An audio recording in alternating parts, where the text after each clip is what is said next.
Hi friends, வாங்க இன்றைக்கி வெண்பொங்கல் தான் செய்ய போகிறேன். எப்படி செய்கிறதுன்னு பார்க்கலாம். முதல்ல நம்ம 1 கிளாஸ் அரிசி எடுத்துருக்கேன், பச்சரிசி. பாசிப்பருப்பு 3/4 கிளாஸ் எடுத்துருக்கேன். நான் 5 கிளாஸ் தண்ணி எடுத்துருக்கேன். சுத்தமாக கழுவிட்டு 5 கிளாஸ் தண்ணி ஊற்றி கொஞ்சமாக உப்பு சேர்த்து, எவ்வளோ இருக்க அரிசி அதுக்கு தகுந்த உப்பு சேர்த்து நம்ம மூடி ஒரு விசில் வச்சிடலாம். இதுக்கு தேவையான மசாலா, ஒரு வெங்காயம், கொஞ்சம் கருவேப்பிலை, முந்திரி பருப்பு நான் எடுத்து வச்சுருக்கேன். பச்சை மிளகா காரத்துக்கு தேவையான அளவுக்கு எடுத்து வச்சுருக்கேன். நல்லா கடாய் சூடு பண்ணிவிட்டு மிளகு சீரகம் லைட்டாக தட்டி போட்டுடலாம்.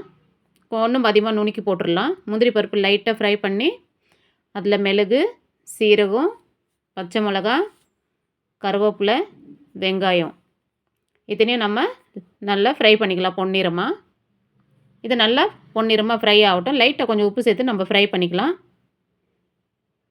வெங்காயம் எவ்வளோ இருக்கோ அதுக்கு மட்டும் நம்ம உப்பு சேர்த்துக்கலாம். ஏன்னா அரிசியும் பருப்பு நம்ம வேக வைக்கும்போதே போட்டாச்சு. பாருங்கள், ஒரே விசிலுக்கு ரெண்டும் நல்லா வெந்துருச்சு. நம்ம பொங்கலுக்கு தேவையான தண்ணியும் அதில் இருக்குது. கரெக்டான பதம் அது. இதை நல்லா வதக்கிட்டு நம்ம எடுத்து பொங்கலில் சேர்த்துக்கலாம். சேர்த்தாச்சு. நல்லா லைட்டாக கலக்கி விட்டுட்டு ஒரு ஸ்பூன் நெய் விட்டு நல்ல சூப்பரான ஒரு பொங்கல் ரெடி ஆயிடுச்சு. நம்ம பரிமாறிடலாம். ரொம்பவே நல்லா டேஸ்ட்டாக சூப்பராக இருக்கும். நீங்களும் உங்கள் வீட்டில் ட்ரை பண்ணி பாருங்கள். நல்ல சுவையான சூப்பரான ஒரு பொங்கல். அவசரத்துக்கு காலையில் ரொம்பவே சூப்பராக செஞ்சு சீக்கிரமாக சாப்பிடலாம்.